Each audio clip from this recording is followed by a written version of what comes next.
গল্পের আসরে আমি সন্দীপ। আমাদের আজকের নিবেদন বলাই চাঁদ মুখোপাধ্যায়ের লেখা, অর্থাৎ যাকে আমরা বনফুল বলে চিনি, তার লেখা একটি বিখ্যাত ছোট গল্প দুধের দাম। ট্রেন আসিয়াছিল। কয়েকটি সুবেশা সুরপা যুবতী স্টেশনে আসিয়াছিলেন। তাহাদেরই আশেপাশে কয়েকজন বাঙালি ছোকরাও, কেহ অন্যমনস্কভাবে, কেহ বা জ্ঞাতস্বরে ঘোরাফেরা করিতেছিল। ভিড়ের মধ্যে এক বৃদ্ধা একজনের ব্যাগে পা আটকাইয়া পড়িয়া গেলেন। তাহা কেহ লক্ষ্য করিল না, আর করিবার কথাও নয়। বিদেশাগত সহানুভূতি জিনিসটা কেবলমাত্র যুবতীদের কেন্দ্র করিয়াই বিকশিত হয়। সকলেই অবশ্য যুবতীদের লইয়া প্রকাশ্যে বা অপ্রকাশ্যে ব্যস্ত ছিল না। যাহার ব্যাগে পা আটকাইয়া বুড়ি পড়িয়া গেলেন, তিনি শিক্ষিত ভদ্রলোক। কাছেই ছিলেন। তিনি বুড়িকে সধমক দিয়া উপদেশ দিলেন একটা, পথ দেখে চলতে পারো না? আর একটু হলেই আমার ব্যাগটা ছিঁড়ে যেত যে। এদিকে বুড়ির ডান পাটা বেশ মচকাইয়া গিয়াছিল, তবু তিনি খোঁড়াইয়া খোঁড়াইয়া প্ল্যাটফর্মময় ছোটাছুটি করিতে লাগিল। তাহাকে একটা স্থান সংগ্রহ করিতেই হইবে। ট্রেন বেশিক্ষণ থামিবেও না। হুড়মুড় করিয়া শেষে তিনি একটা সেকেলে ইন্টার ক্লাসে উঠিয়া পড়িলেন। যথারীতি সকলেই হা হা করিয়া উঠিয়া পড়িল। বর্তমানে অবশ্য ইন্টার ক্লাসের নাম বদলায়া সেকেন্ড ক্লাস হইয়াছে। একজন বাঙালি ভদ্রলোক ইচ্ছা করিলে একটু সরিয়া বসিয়া জায়গা করিয়া দিতে পারিতেন, কিন্তু তিনি জিনিসপত্র বিছায়া এমনভাবে বসিয়াছিলেন, উল্টে আবার তাকেই উপদেশ দিলেন, এই সবে তো উঠলেন, এখনই বসবেন কোথায়? আমি নিচে তোমাদের পায়ের কাছে বসবো বাবা, দুটো স্টেশন মাত্র, তারপরই নেমে যাব, বেশিক্ষণ অসুবিধা করব না তোমাদের। বুড়ি তাহার পায়ের কাছের তাহার জুতো জোড়া সরাইয়া দিয়া বসিয়া পড়িলেন। অসুবিধা তেমন কিছু হইল না, কারণ বৃদ্ধা ছোটখাটো আয়তনের মানুষ, গুটিসুটি হইয়া বসিয়াছিলেন। একটু পরেই কিন্তু তিনি অস্বস্তি বোধ করিতে লাগিলেন।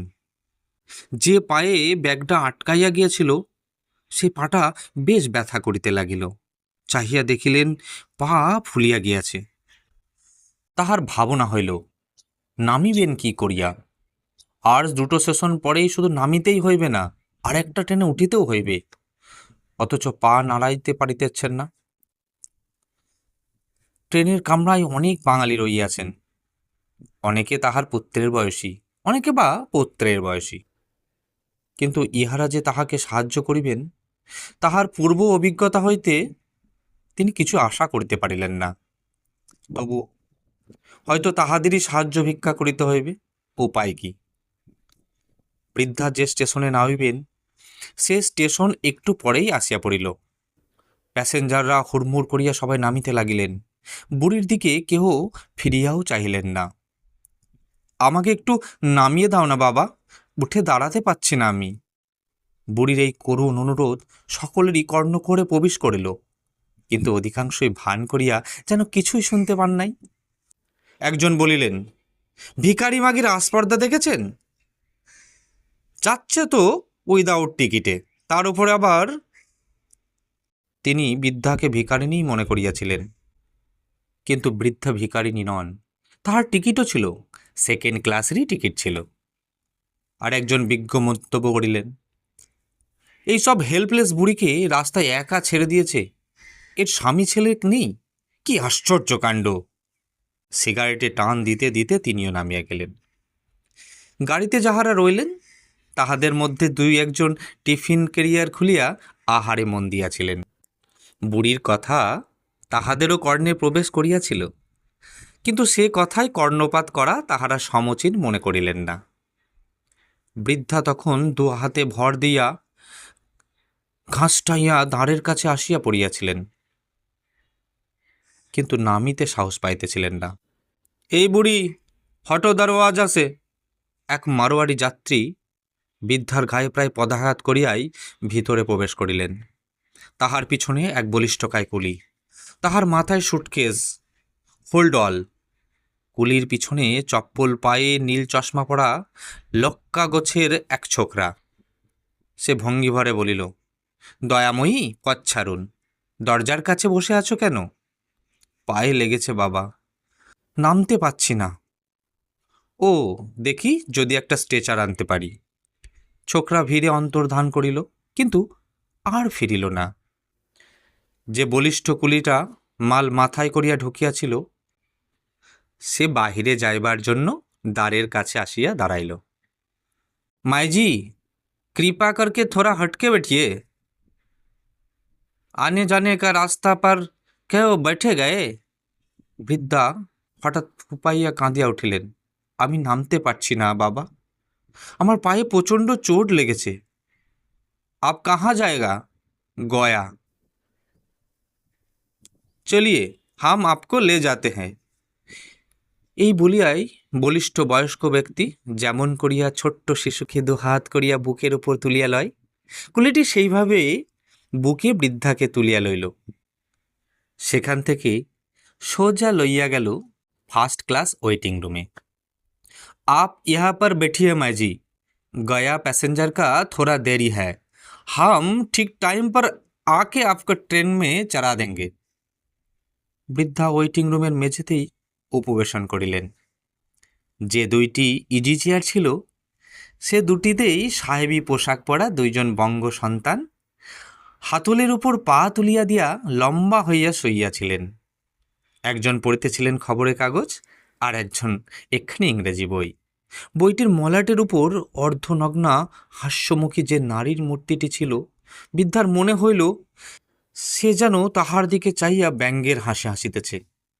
সম্ভবত আলোচনাটা পূর্বেই হইতেছিল। পুনরায় আবার আরম্ভ হইল। সভ্যতা আমাদের দেশেও ছিল। ন্যায্য যত্র পূজ্যন্তে রমন্তে তত্র দেবতা, একথা আমাদের মনেতেই লেখা আছে মশাই। যিনি নারী মূর্তি সম্বলিত ইংরাজি মাসিক পত্রিকা পড়িতেছিলেন, তিনি সম্ভবত এ খবর জানিতেন না। উঠিয়া বসিলেন না। বলেন কি, এ কথা জানলে ব্যাটাকে ছাড়তুম নাকি?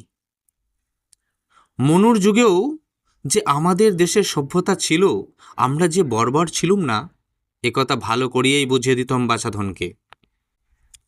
বৃদ্ধা অনুভব করিলেন ইতিপূর্বে কোনো সাহেবের সঙ্গে বোধহয় লোকটির তর্ক হইয়াছিল। শ্বেতবর্ণ সাহেব সম্ভবত এই সাহেবী পোশাক পরা কৃষ্ণচর্ম বঙ্গ সুন্দরকে বর্বর বলিয়া ব্যঙ্গ করিয়াছিলেন। বৃদ্ধা মনে মনে বলিলেন, তোমরা বর্বরই বাছা। তোমাদের সভ্যতা অবশ্য আছে, কিন্তু তার প্রকাশ কেবল যুবতী মেয়েদের বেলা। বৃদ্ধার বাংলা, সংস্কৃত, ইংরাজিতে কিঞ্চিত দখল ছিল। সেকালের বেথুন স্কুলে পড়িয়াছিলেন যে। হঠাৎ দ্বিতীয় ভদ্রলোকটি বৃদ্ধটিকে দেখিতে পাইলেন।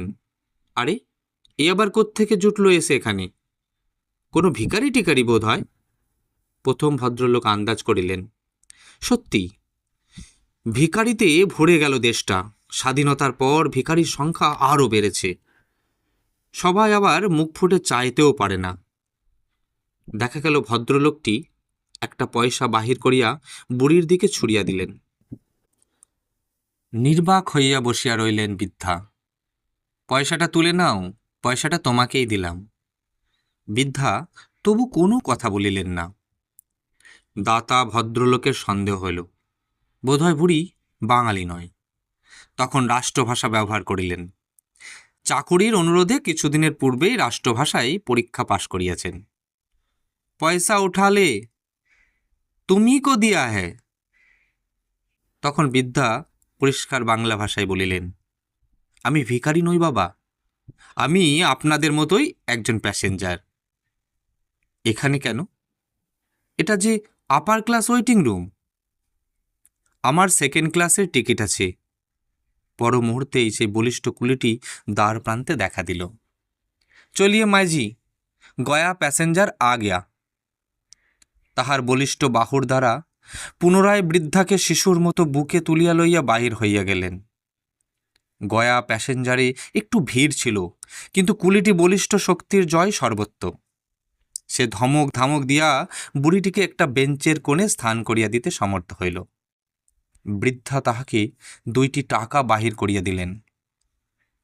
এই প্রসঙ্গে কুলির সহিত হিন্দিতে যে কথাবার্তা হইল তাহার সারমর্ম এই যে, আমার মজুরি 8 আনা, 2 টাকা দিচ্ছেন কেন? তুমি আমার জন্যে এত করলে বাবা, তাই বেশি দিলুম। না মাইজি, আমাকে মাফ করবেন, আমি ধর্ম বিক্রি করি না।